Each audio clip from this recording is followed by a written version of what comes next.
bonjour à tous. Je suis directeur de la data au sein de Diamart. Je vais laisser Cyril se présenter. Donc Cyril Cortès, je suis le responsable concept et merchandising pour le groupe Giffard. Ok. Petite introduction, la plupart des enseignes doivent composer avec des réseaux hétérogènes en termes de format, de zone de chalandise, de position concurrentielle au niveau local. Chacun s'efforce, tant bien que mal, de concilier une stratégie nationale bien carrée, évidemment, bien construite, avec une adaptation locale qui soit évidemment, qui prenne en compte cette hétérogénéité. Mais bien souvent, ce qu'il se passe, c'est que les anciennes ne disposent pas des outils permettant à chacun, évidemment, de pouvoir proposer une solution qui permette de mieux gérer ces écarts.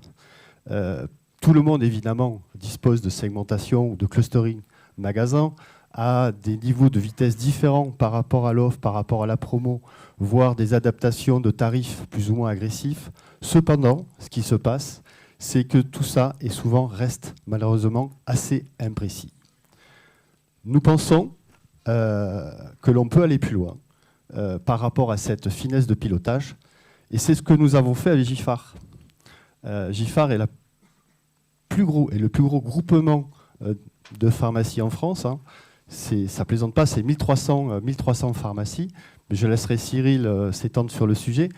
Giffard souhaitait améliorer et accompagner de façon plus précise ces pharmaciens dans l'optimisation locale des stratégies commerciales et leur développement. C'est la raison pour laquelle nous avons créé un NIM, qui est un Network Information Management, qui est un outil qui permet d'avoir une vision globale de l'ensemble du réseau de distribution, vision 360. Hein. Michel parlait tout à l'heure du PIM, on peut faire la même équivalence avec le RCU, les référentiels clients uniques, et c'est donc effectivement cet outil qu'on a développé. Alors, Cyril, quelques petites questions pour toi. Alors, qu'est-ce qui a poussé Giffard à développer cet outil? Et est-ce que tu peux m'en dire plus? Et évidemment, qu'en attendiez-vous?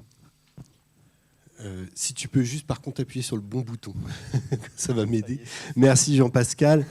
Déjà bonjour à tous, je suis ravi de partager très modestement avec vous ce matin sur notre retour d'expérience.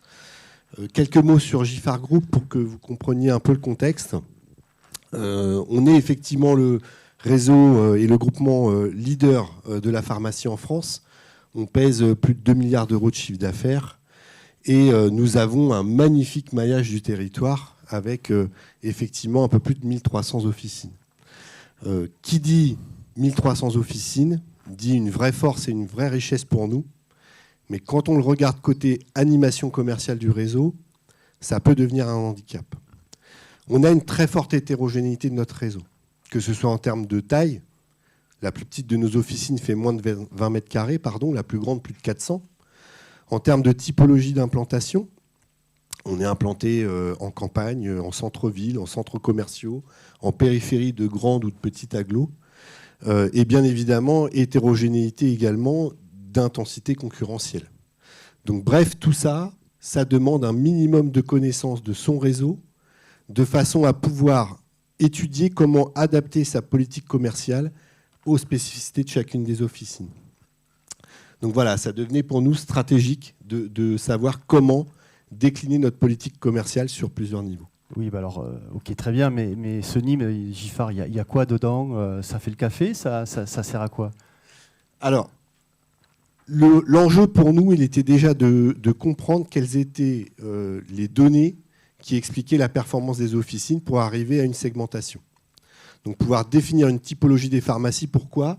Pour qu'ensuite, on arrive à mieux piloter stratégiquement le réseau avec la mise en place de tableaux de bord faciles à lire, rapides, synthétiques, et puis évaluer la pertinence de tous les projets ou politiques que l'on menait au sein des officines. Une fois qu'on a ça et qu'on a cette analyse, on peut arriver à éclairer les décisions opérationnelles de la centrale, avoir les meilleures recommandations qui vont pouvoir s'adapter aux spécificités en termes d'offres, de prix, de concepts. On a déjà beaucoup parlé tout à l'heure.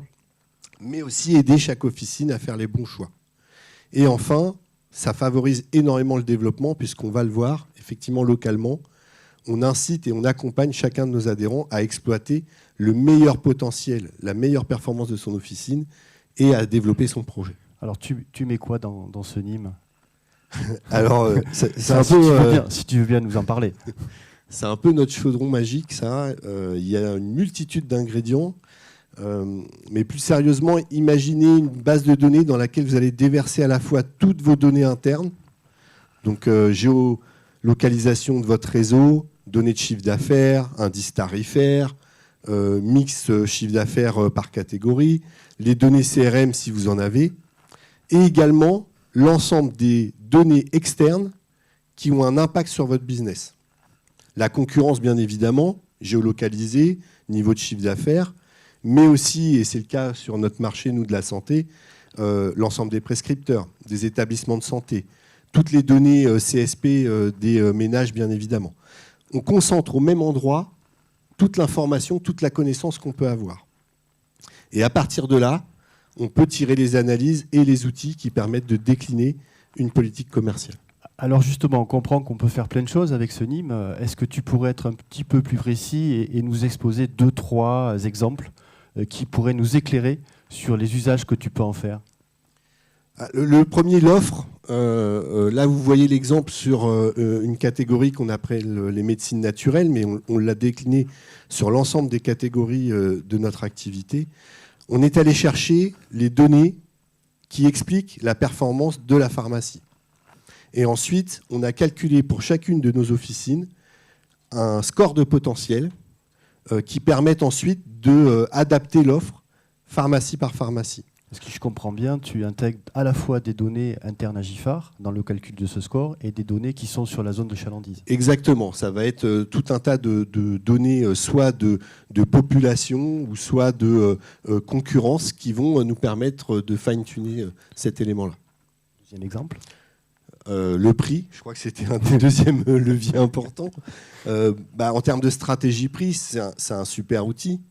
Pareil, on a calculé selon le même principe un indice de sensibilité au prix pour chacune des officines. On n'a forcément pas les mêmes politiques tarifaires à avoir en fonction de son environnement et de sa zone d'implantation. Et on a un score d'intensité et de sensibilité au prix qui est calculé pour chaque pharmacie et qui nous permet d'aider chaque adhérent à adapter sa politique tarifaire. À ce niveau-là, on ne va pas jusqu'à l'EN, mais on alerte le pharmacien, si je comprends bien, à son niveau de sensibilité au prix. Exactement. Exactement, et on met une vigilance à ce qu'il soit toujours bien positionné par rapport à son environnement. D'accord, c'est très clair. Troisième sujet. Alors, troisième sujet, il est hyper important aussi, celui-ci. C'est ce qu'on a appelé les fiches pharmacie. Donc, on s'est appuyé d'ailleurs sur la technologie de Snowflake qui est présent aujourd'hui pour délivrer au niveau de nos commerciaux ou nos animateurs de réseau une fiche synthétique en 2 pages qui résume l'intégralité des enseignements qu'on a tirés du NIM.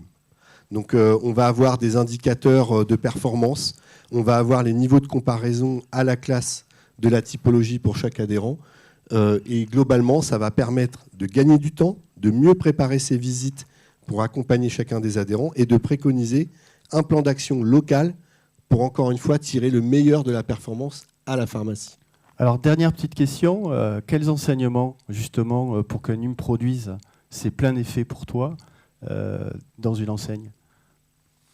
Alors, il y a une multitude de données dans le NIM GIFAR et on en a beaucoup parlé de la propreté de la donnée. Je pense que c'est un des enjeux majeurs, c'est de s'assurer de sa capacité à mettre à jour et à maintenir propre la data que l'on va utiliser. Donc je pense qu'il faut bien définir son besoin au départ pour ne pas tomber dans le piège aussi de trop de data tue la data. Il faut réussir à maintenir ça propre. Et le deuxième, je dirais que c'est l'humain, c'est l'appropriation de l'outil par les équipes. Faire des cartographies de zones de chalandise, sortir des analyses de performance comparées, etc. C'est important stratégiquement, bien évidemment.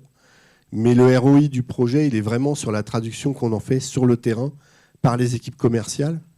Et ça permet aussi de maintenir à jour justement l'outil et de le faire évoluer dans le temps. Donc pour conclure, Ce NIM, c'est un outil qui est très utile pour les réseaux hétérogènes, à forte hétérogénéité, qui ont besoin de justification des actions, si je comprends bien, avec 2 prérequis. Un premier prérequis, que la donnée soit actualisée et correctement remontée du réseau pour la faire vivre. Donc il y a toujours une problématique de qualité de la data. Et puis deuxième point, pour conclure, elles doivent être fiabilisées, retravaillées de manière relativement simple, le plus simple possible, pour qu'elles soient en lecture directe.